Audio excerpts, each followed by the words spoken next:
தமிழ்நாட்டில் சட்டப்பேரவைக்கான பொது தேர்தல் நடைபெற்று 234 தொகுதிகளில் 107 இடங்களில் 108 இடங்களில் வெற்றி பெற்று 107 என்ற எண்ணிக்கையோடு தமிழக வெற்றிக் கழகம் ஆட்சி பொறுப்பினை ஏற்றது. முதலமைச்சராக மாண்புமிகு விஜய் அவர்கள் பொறுப்பேற்றுக் கொண்டார். சட்டமன்றத்தில் நம்பிக்கை இல்லா தீர்மானத்தில் போதுமான அளவுக்கு வாக்குகளை பெறுகிற அளவிற்கு எதிர்க்கட்சிகளும் அவர்களுக்கு ஒத்துழைத்து அவர் முதலமைச்சராக பணியை தொடர்ந்து வருகிறார். திராவிட முன்னேற்ற கழகத்தினுடைய தலைவர்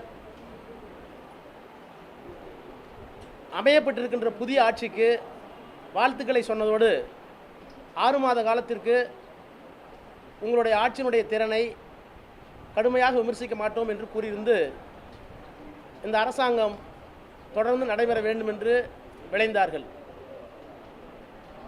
அதற்கு பிறகு மாண்புமிகு முதலமைச்சர் அவர்கள் டெல்லிக்கு சென்றார், பிரதமரை பார்த்தார்.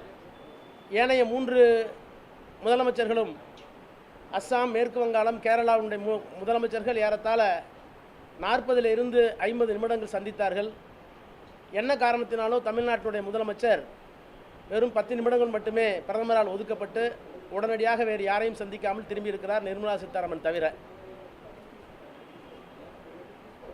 அதற்கு பிறகு முதலாக தமிழ்நாட்டினுடைய தேர்ந்தெடுக்கப்பட்ட முதலமைச்சராக தொகுதி மக்களுக்கு நன்றி சொல்வதற்கு திருச்சிக்கு சென்றவர் ஒரு 18 நிமிடங்கள் பேசியிருக்கிறார்.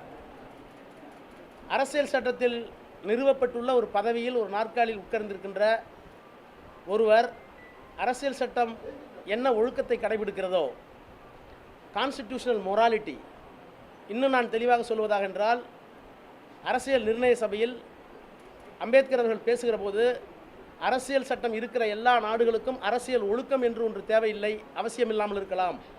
ஆனால் இந்தியாவிற்கு கான்ஸ்டிடியூஷனல் மொராலிட்டி தேவைப்படுகிறது, அது முதலமைச்சர்களுக்கும் அமைச்சர்களுக்கும் பிரதமர்களுக்கும் பொருந்தும் என்று உரையாற்றியிருக்கிறார். அந்த கான்ஸ்டிடியூஷன் மொராலிட்டி, அக்கௌண்டபிலிட்டி எதுவுமே இல்லாமல் தான் வகிக்கிற பதவிக்கு பொருத்தமானவராக இல்லாமல் தன்னுடைய தகுதியை குறைத்து கொண்டு பிதற்றி இருக்கிறார், வீராவசனம் பேசியிருக்கிறார்.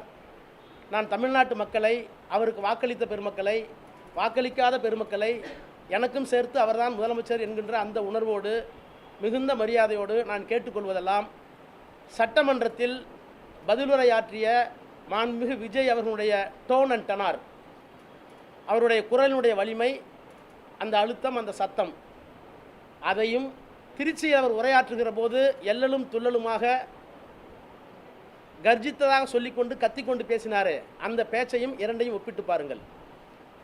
ஏன் சட்டமன்றத்திற்குள்ளே தளர்வு, சோர்வு, தயக்கம், மயக்கம், இயலாமை, ஆனால் திருச்சியில் ஏன் இந்த வீர வசனம், அந்த வசனத்தை எழுதி கொடுத்தது யார் என்கின்ற பொருத்தப்பாட்டை, ஒப்பீட்டை நீங்கள் எண்ணி பார்த்தால் இதற்கு பின்னாலே இருக்கின்ற அரசியல் தந்திரம், அரசியல் அசிங்கம், புலம்பல் எல்லாம் தெரியும். அவர் சொல்லுகிறார், ஒவ்வொரு வரிக்கும் திராவிட முன்னேற்ற கழகத்தை குறை சொல்வது, ஸ்டாலின் சார் என்பது, அப்புறம் திமுகவுக்கும் தாவேகாவுக்கும் தான் போட்டி, மற்றவங்க எல்லாம் அல்லு சில்லு, மற்றவங்கெல்லாம் அல்லு சில்லு. யார்? அதிமுக தேர்ந்தெடுக்கப்பட்ட சட்டமன்ற உறுப்பினர்கள். நான் ஸ்டாலின் ஸ்டார், உங்களுக்கு எனக்கும் தான் போட்டி, மற்றவங்கெல்லாம் அல்லு சில்லுனீங்கல்ல. முதலமைச்சர் அவர்களே, உங்களுக்கு ரொம்ப சங்கடமாக இல்லை? நான் வேறு வார்த்தை பயன்படுத்த விரும்பலை. அந்த அல்லு சில்லு வீட்டுக்கு நீங்களே போய் சால்வை போட்டு அவங்களோட ஓட்டை வாங்கினீங்களே, அந்த அல்லு சில்லுக்கிட்ட போய் கெஞ்சி கூத்தாடினது தில்லுமுல்லா அரசியல் அநாகரிகமா? அதை தமிழ்நாட்டு மக்கள் தெரிஞ்சுக்க வேணாமா? நீங்கள் என்ன வேணாலும் பேசுகிறீங்களா? நான் இப்போதும் சொல்லுகிறேன், இந்த ஆட்சி அமையப்பட்டதற்கு பிறகு ஒரு முதலமைச்சருக்கு தர வேண்டிய மரியாதையை எங்களுடைய தலைவரும் நாங்கள் தர தயார். ஆனால் எங்களுடைய நிலைப்பாடு, உணர்ச்சிவசப்பட்டவர்கள் இந்த ஆட்சியை உருவாக்குவதற்கு ஒரு காரணமாக இருந்திருக்கிறார்கள் என்ற காரணத்தினால் அதே வழியில் முதலமைச்சரும் செல்லக்கூடாது என்று உங்களை நான் கேட்டுக்கொள்கிறேன். அதே மாதிரி ஒன்றுக்கும் அரசியல் புரிதல் இல்லை, கவர்ச்சி அரசியல் என்ன சொல்கிறாங்க, சொல்லியிருப்பாதே வாதத்துக்கு வச்சுக்குவோம். ஏன் சினிமா நடிகருக்கு கவர்ச்சியால்ஸ் இருக்கக்கூடாதா? அந்த கவர்ச்சி அரசியலிருந்து வெளியே வாங்கன்னு தமிழ்நாட்டு மக்களை கேட்டுக்கிறதுக்கு எங்களுக்கு மற்ற கட்சிகளுக்கெல்லாம் உரிமை இல்லையா? அது என்ன கவர்ச்சி அரசியல் புரிதல் வார்த்தையை பயன்படுத்தினா எனக்கு நல்லா வந்துடும் வார்த்தை. என்ன வார்த்தை வந்துடும்?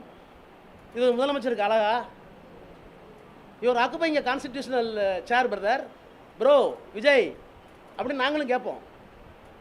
ஒரு முதலமைச்சர் போகிறீங்க, நன்றி சொல்கிறீங்க, திமுக விமர்சிக்க வேணான்னு சொல்ல, விமர்சிங்க, அதுக்கு ஒரு 5 நிமிஷம் எடுத்துங்க. மீதி 10 நிமிடங்கள் பிரதமரோடு போனேன், சந்தித்தேன், என்ன செய்ய போகிறேன், பிரதமரிடம் மனு அளித்திருக்கிறேன், ஏதாவது சொல்லியிருக்கீங்களா? நான் கேட்குறேன், யாரை பார்த்து நீங்கள் குறை சொல்கிறீங்க? தமிழ்தாய் வாழ்த்துக்கு வந்து நீங்கள் போய் கடிதம் கொடுக்குறீங்க. யார் தெரியுமா ஸ்டாலின்? நீங்கள் சொன்ன ஸ்டாலின் சார் யார் தெரியுமா? அரசியல் சட்டத்தால் திருத்தப்பட்ட EWS, economically weaker sections, constitutional mandate once it was pass in the parliament, அதை தமிழ்நாட்டுக்குள்ளே அனுமதிக்க மாட்டேன்னு சொன்னவர் தான் ஸ்டாலின் சார். நீங்கள் தமிழ்தாய் வாழ்த்துக்கு நீங்கள் போட்டிருக்கிறது என்ன தெரியுமா? வெறும் ஜிஓ, கவர்மெண்ட் ஜிஓ சார். அரசியல் சட்டத்தை மீறினா ஆட்சியவே கலைக்கலாம். நாங்கள் மீறி இருக்கோம், தாழ்த்தப்பட்டவர்களுக்காக, பிற்படுத்தப்பட்டவர்களுக்காக. நீங்கள் ஒரு தமிழ்தாய் வாழ்த்துக்கு போய் கெஞ்சுறீங்களே, கூத்தாடுறீங்களே, உங்கள் வீரம் என்ன?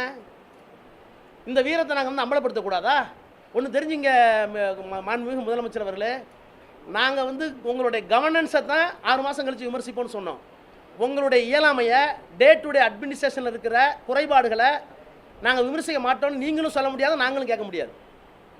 நாங்கள் டே டு டே அட்மினிஸ்ட்ரேஷனை சொன்னால் இவ்வளோ கொலை நடக்குது, கொள்ளை நடக்குது, இவ்வளோ வந்து கற்பழிப்பு நடக்குது, பாலியல் தொந்தரவு நடக்குதுன்னு சொன்னால் நீங்கள் உடனே விமர்சிக்கிறீங்களேன்னா, நீங்கள் சொன்னீங்களே நான் வந்த உடனே எல்லாம் சரியாயின்னு சொன்னீங்களே.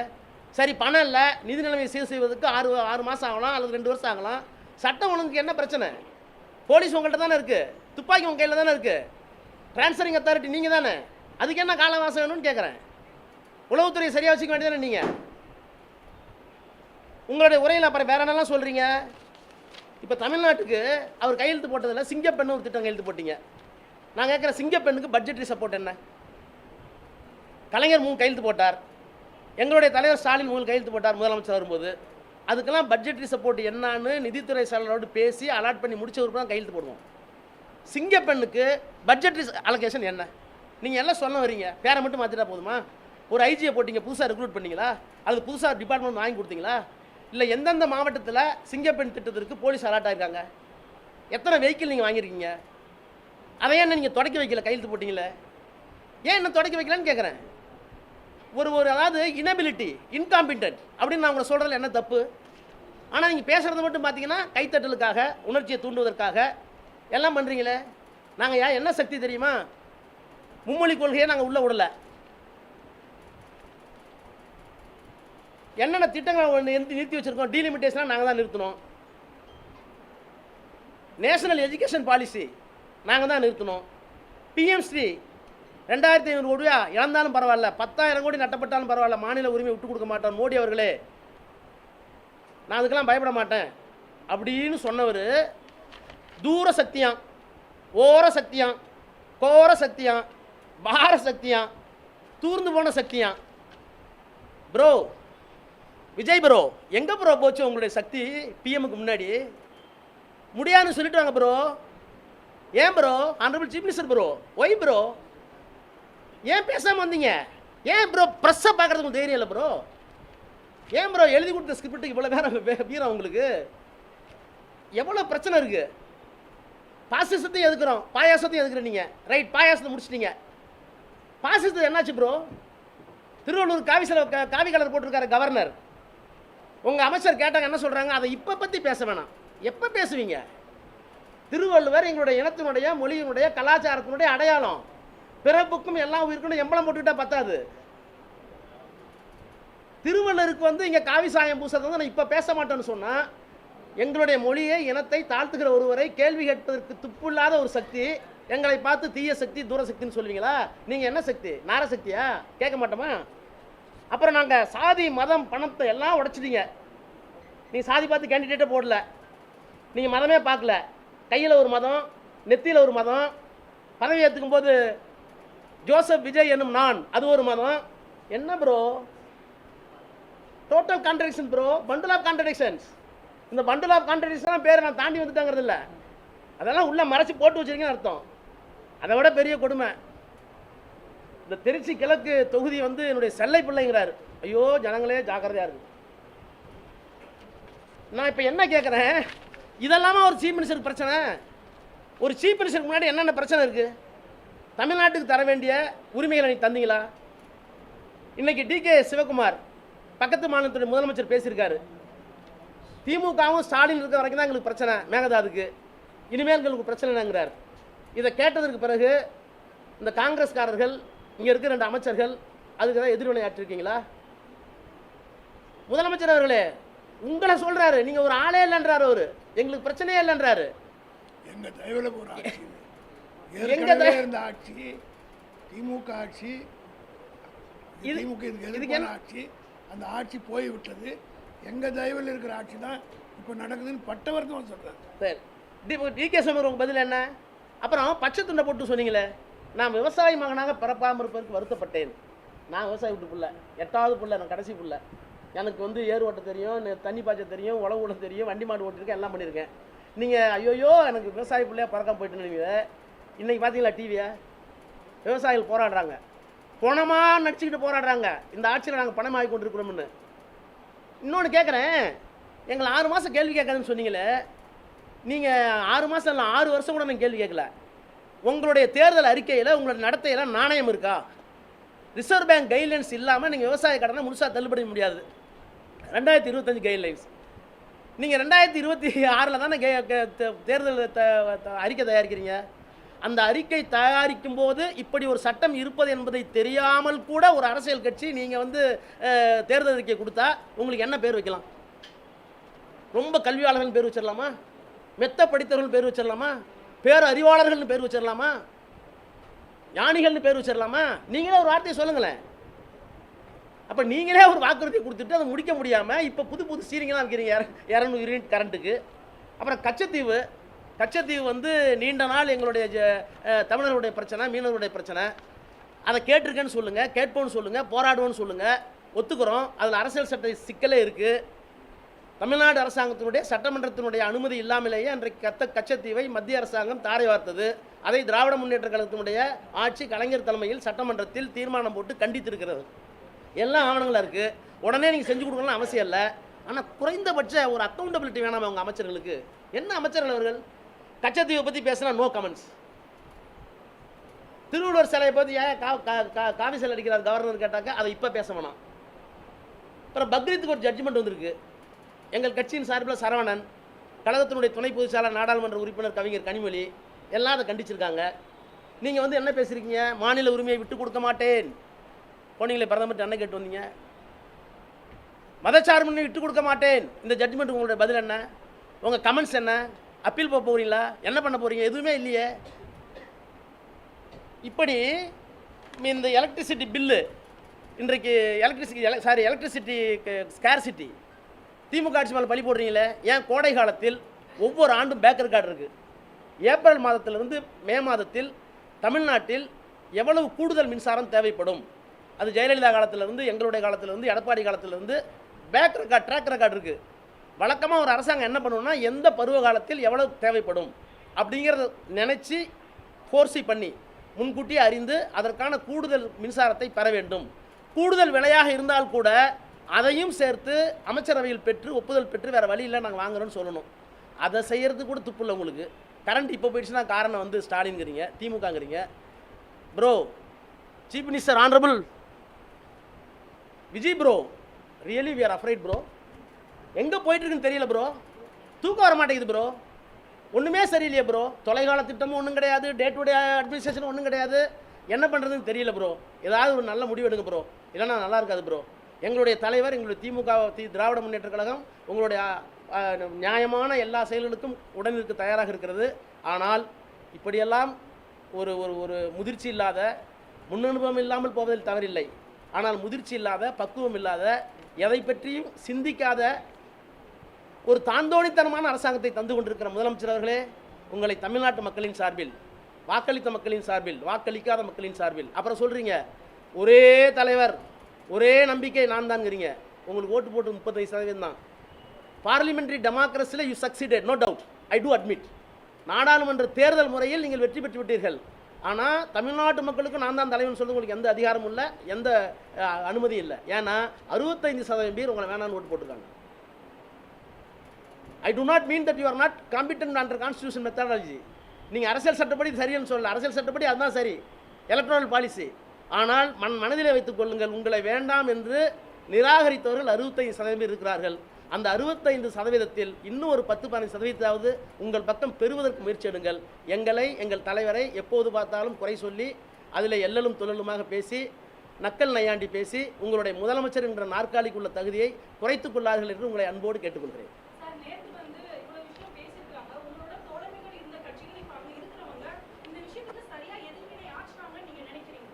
நான் அதுதான் மொத்தமாக சொன்னேன். கான்ஸ்டிடியூஷன் மொராலிட்டின்னு ஒன்று இருக்குது. அதாவது ஒரு அரசாங்கம் இருக்கணுங்கிறதுக்காக இன்னொரு அலைன்ஸில் ஜெயிச்சவங்க வெளியிலேருந்து ஆதரவு கொடுக்குற நான் ஒத்துக்கிறேன். சிபிஐ சிபிஎம் ஒத்துக்கிறேன். மற்றவங்களை நான் விமர்சிக்க வேண்டிய அவசியம் இல்லை. அது ஏற்கனவே விமர்சனங்கள்லாம் சோசியல் மீடியாலாம் பார்த்துருப்பீங்க. இப்போ நான் சொல்ல வர்றது, இன்னொரு அணியிலிருந்து வெற்றி பெற்ற பிறகு அவர்களுடைய தயவோடு ஆட்சி அமைத்ததற்கு பிறகும் நீங்கள் ஏதோ 185 சீட்டு பிடிச்சிட்ட மாதிரி கை காலெல்லாம் ஆட்டிட்டு பேசுகிறீங்களே, கை இப்படி போகுது இப்படி போகுது. நான் என்ன கேட்குறேன், சட்டமன்றத்தில் எங்கே போச்சு உங்கள் கை? பேப்பரை வச்சுட்டு பேசிக்கிட்டு என்ன அர்த்தம்? ஏன் பவுனிங்க? எதிர்க்கட்சி தலைவர் மாண்புமிகு உதயநிதி ஸ்டாலின் கேட்ட கேள்வி உங்களால் ஏன் பதில் சொல்ல முடியும், எதிர்கொள்ள முடியல? உங்கள் பாடி லாங்குவேஜ் எங்கே போச்சு அன்றைக்கி? My sincere appeal to the press. நான் தயவு பண்ணி கேட்குறேன், ஏதோ அவரை வெறுத்து கேட்கல. 2 பாடி லாங்குவேஜையும் 2 டோன் அண்ட் டனாரையும் நீங்கள் வந்து ஒப்புமை செய்யுங்க. அதற்கு பிறகு இவருடைய ஆளுமை என்ன, இவர் என்ன செய்ய போகிறார், என்ன டெலிவரி கொடுக்க போகிறார் அப்படிங்கிறத நீங்கள் தான் தீர்மானிக்கணும், மக்கள் தான் தீர்மானிக்கணும்.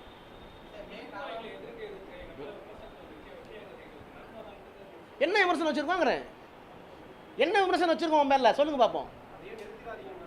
ப்ரோ என்ன விமர்சனம்னு சொல்லுங்கள். பிரைம் மினிஸ்டர் போனீங்க sir, there must be accountability. You are elected chief minister, you met the prime minister. Is it not our right to get information from you, or is it not your duty to disclose what happen with prime minister? என்ன ப்ரெஸ்ஸை பார்க்காம வரீங்க? 4வது தூண் sir அது. நானே தப்பு பண்ணால் வெளியே கொண்டு வரதான், தப்பாக இருந்தாலும் தப்பு தான். 1,70,000 கோடி சொன்னது நீங்கள் தான், அது இல்லைன்னு சொல்லி விரிவிச்ச விற்பாடு ஒத்துக்கிட்டது நீங்கள் தான். But it need in democracy. எதுவுமே நான் பார்க்க மாட்டேன்னா இதெல்லாம் சும்மா ஒரு பூடாங்க போட்டுக்கிறது. நீங்கள் எதுக்கு நாங்கள் பார்த்துக்கிறோம். இதெல்லாம் ஒரு முதலமைச்சருக்கு பேசாதெல்லாம், இந்த நையாண்டி நக்கல்லாம் இதெல்லாம் வந்து அது தாவேக வளர்ந்த 2ஆம் கட்ட தலைவர்கள் பேசிட்டோம். அல்லது ஒன்றும் தெரியாத அமைச்சர்கள்லாம் வந்து போயிருக்காங்கல்ல, யார் சுற்றுலாத்துறைக்கும் சுற்றுச்சூழலுக்கும் சுற்றுலாத்துறைக்கும் தெரியாத அறிவுஜீவிகள்லாம் இருக்காங்கல்ல, அவங்க பேசிட்டு போட்டோம். அதெல்லாம் இவர் பேசக்கூடாது.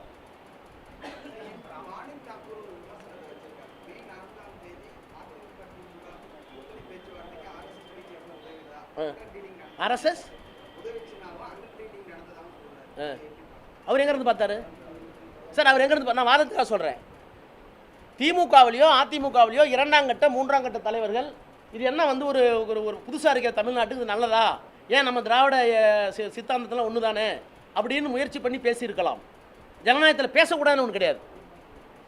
But what was and what is the consistent stand taken by mister M K. Stalin, எங்கள் கட்சியினுடைய தலைவர் எடுத்த திடமான முடிவு என்ன சார்? பாரதி 2 பேர் பேசியிருப்பார், நான் 2 பேரோட பேசுவேன்.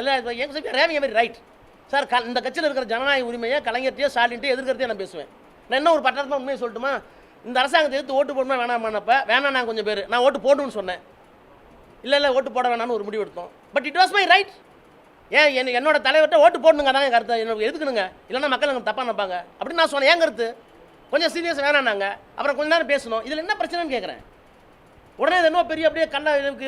நான் என்ன கேட்குறேங்க, நீங்கள் வந்து மற்றும் சிலர் அல்லு சில்லு அவங்களோட போய் டீ குடிச்சு காப்பி குடிச்சு ஃபோட்டோ எடுத்துகிட்டு வெக்க இல்லாமல் சால்வை போட்டுட்டு அவன் சால்வை போட்டு நீங்கள் போடுறது வாங்கிட்டு வந்து நாங்கள் பண்ணோம்னா என்ன பண்ணிட்டு இருந்தாங்கன்னு கேட்குறேன். Sir, what is stand of the DMK, what is stand of the leader? அஃபிஷியலாக என்ன வருதுன்னு பார்க்கணும். அதுக்குள்ளே டிஸ்கஷன் 1000 கூட நடந்திருக்கலாம். ஏன்னா நாங்கள் செயற்குழு பொதுக்குள்ள கூட்டணுமா? கேட்டால் பாரதி வீட்டில் என்ன நடந்துச்சு, ராஜா வீட்டில் 2 பேர் நடந்துச்சு, இளங்கோ வீட்டில் நடந்துச்சு. இப்போ என்ன நடந்துட்டு போகுது? ஜனநாயகத்தில் நடக்குது சார், தப்பு இல்லை. Allegation counter allegation quite common in democracy. It should B.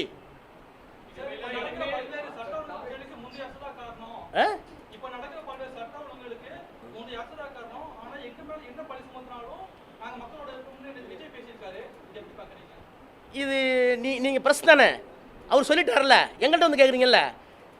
இப்போ நடக்கிற கொலைக்கு கொள்ளைக்கு பாலியல் வன்முறைக்கு எப்படிங்க பழைய அரசு காரணமாகணும்னு அவர்கிட்ட கேட்டீங்களா? அது ப்ளீஸ் கேட்டீங்களா சார்? என்னங்க கவர்மெண்ட் மாறிடுச்சு, ஆஃபீஸர்ஸ் மாறிட்டாங்க, மெஷினரி மாறிடுச்சு. You gave A clear signal. நான் பழைய ஆட்சி மாதிரிலாம் இருக்க மாட்டேன், ரொம்ப ஸ்ட்ரிக்டாக இருப்பேன், சட்டம் ஒழுங்குலாம் சரியாக இருக்குன்னு சொல்லிட்டீங்க. தி மெசேஜ் சென்ட் அனுப்பிச்சிட்டிங்கல்ல, அதுக்கு பிறகு கொலைகள் நடக்குது. அதுக்கு எப்படி மு.க. ஸ்டாலினும் பழைய அமைச்சரவையும் பழைய கவர்மெண்ட் காரணமாக இருக்கும்? நான் ஆமாம் ஆமாம் ஆமாம் பார்த்துருக்கேன். நான் என்ன கேட்குறேன் உங்கள்கிட்ட, நீங்கள் ஏன் தயவு பண்ணி ஏன் கேள்வி கேட்க மாட்டேங்கிறேன்னு கேட்குறேன். பார்த்தால கேட்குறது சார், நேருவை இந்திரா காந்தியை கலைஞரை நீங்கள் பார்த்துருக்கீங்கல்ல, நீங்கள் எங்கள்கிட்ட கேட்குறீங்களே தவிர அவர் சொல்கிறாருன்னு முதலமைச்சர் அவர்களே இப்படி சொல்கிறது நியாயமா? இது உங்களுக்கு தார்மீக உரிமை இருக்கா, தப்பு இல்லையா அப்படின்னு ஒருத்தர் கேட்க மாட்டீங்களா? அவர் பார்த்தாலே கேட்குறது அவர்தான் ஓடுறாரு.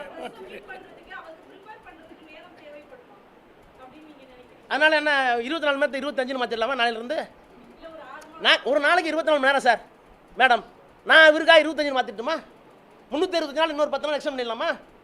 எதுக்கு நேரம் இல்லைன்னு கேட்குறேன் சார். ப்ரெஸ்ஸை பார்க்குறது வந்து it's a part and parcel of your duty to discharge the constitutional functions. அதுக்கு தான் 4th எஸ்டேட் உங்களுக்கு சொல்லட்டுமா? கான்ஸ்டியூஷன் டிபேட் எடுத்து படிங்க. நீங்கள் வந்து எக்ஸிக்யூட்டிவ் லிமிடேஷன் வச்சுட்டீங்க, வரம்பு வச்சுட்டீங்க, ஜுடிஷியரி வரம்பு வச்சுட்டீங்க, லெஜிஸ்லேஷன் வரம்பு வச்சிருக்கீங்க. அந்த வரம்புகளை மீறும் போது என்ன பண்ணணும் சுப்ரீம் கோர்ட்னு சொல்லியிருக்கீங்க. ஏன் ப்ரெஸ்ஸுக்கு வரம்பு வைக்கலன்னு கேடி ஷான் ஒரு எம்எவர் கேட்டிருக்காரு அரசியல் என்ன செய்யல. அப்போ அவர் சொல்கிறாரு, இந்த 3 துறையிலும் தங்களுடைய டியூட்டியிலேருந்து தவறிட்டாங்கன்னா அதை இடித்துரைத்து மக்களை காப்பாற்றுவதற்கு, ஜனநாயகத்தை பேணுவதற்கு கடைசி asylum, the last asylum is 4th எஸ்டேட்டுங்கிறாரு வித் ஃபோல்டட் ஹேண்ட். இது அம்பேத்கர் கோர்ட், எல்லாத்துக்கும் கடைசி புகலிடம் நீங்கள் தாங்கிறார்.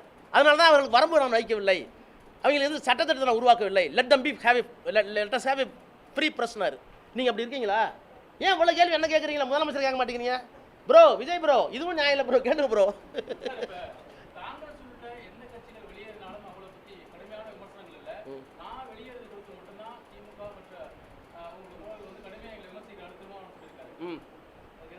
அது எங்களுக்கு இருந்த அவ்வளோ பிணைப்பு பாசம் யார்கிட்ட கூட வச்சுருந்தோமோ அந்த பாசம் வந்து முரண்படும் போது கோவம் வரும். காங்கிரஸ் நாங்கள் அவ்வளோ பாசம் வைக்கல, ஐடியாலஜிக்கலா. சிபிஎம் வெளியே இருந்தாங்க, அதனால எங்களுக்கு ஒருத்தர் இருக்கும். அதில் என்ன இருக்குது சார்? என்ன சொந்த தம்பி, எங்கள் அண்ணன் எனக்கு வந்து நான் எதிர்பார்த்த ட்ரெஸ்ட்டை விட்டுலன்னு சொல்லும்போது கோவம் வரும். நாளைக்கு திரும்பவும் சேர்ந்துக்குவோம் சார்.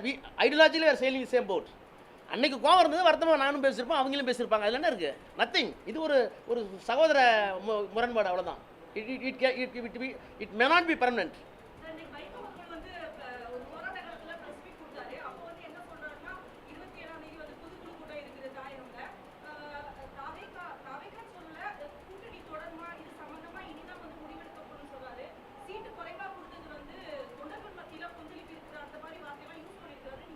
நான் பார்க்கலைங்க, அவர் இன்டர்வியூ நான் பார்க்கல.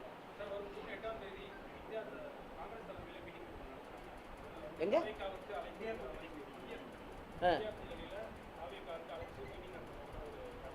கேஷியம் சொல்கிறாங்க, என்னன்னு தெரியல, அஃபீஷியல் என்னன்னு தெரியல. நான் கூட இல்லை டிவியில் பார்த்தேன், இன்னும் யாருக்குமே அழைப்பு வந்த மாதிரி தெரியல. எல்லாம் கேஷியங்கள் வருது, உங்கள் டிவியில் வருது, அழைக்க போகிறாங்க, திமுக போகுமா சார்? உங்களுக்கு தான் சொல்ல வேண்டிய அவசியம் இல்லையே, எல்லாத்தையும் போட்டுருக்கீங்களே.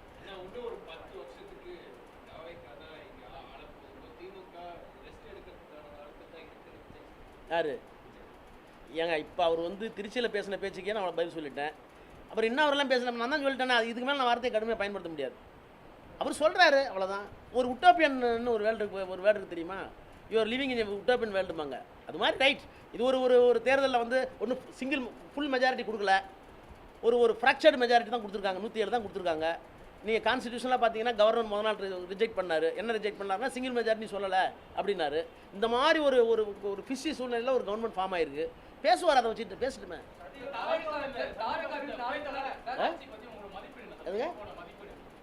சார் மதிப்பீடு தான் டெய்லி நான் கொடுத்துட்ருக்கேன். கொல்லை இன்னைக்கு கூட தூத்துக்குடியில் கனிமொழி தொகுதியில் நடந்துன்னு கனிமொழி பேட்டி கொடுத்துருக்காங்க. ப்ரெஸ்ல கேட்டாங்க.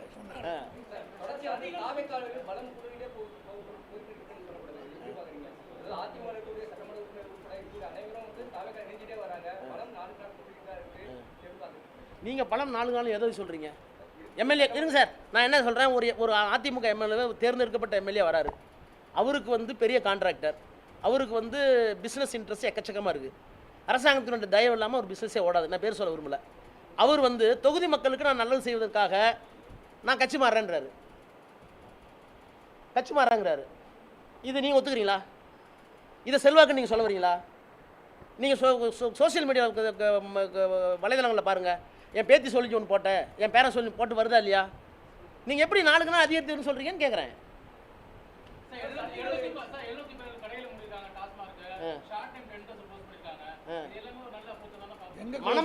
மணமகிழ் மண்டபத்தில் கிடைக்குது தெரியுமா? இப்போ நீங்கள் எங்கே க்ளோஸ் பண்ணீங்களோ பக்கத்தில் மணமகிழ் மண்டபத்தில் விற்கிறாங்க. பேர் மணமகிழ் மன்றம். அதை எது மகிழ்ச்சிக்கு விற்கிறாங்க. இதுக்கு பேர் க்ளோஸ் பண்ணுறோம். நாங்கள் கூட தான் 500 க்ளோஸ் பண்ணோம். நாங்கள் 500 க்ளோஸ் பண்ணோம். வெப்சைட்டில் போட்டோம், வீடியோ எடுத்து போட்டோம். நீங்கள் போட்டிங்களா? ஆனால் பக்கத்தில் இருக்க மணமகிழத்தை விற்கிறது வீடியோ எடுத்து போட்டுருக்காங்களே, உங்கள் பதில் என்ன?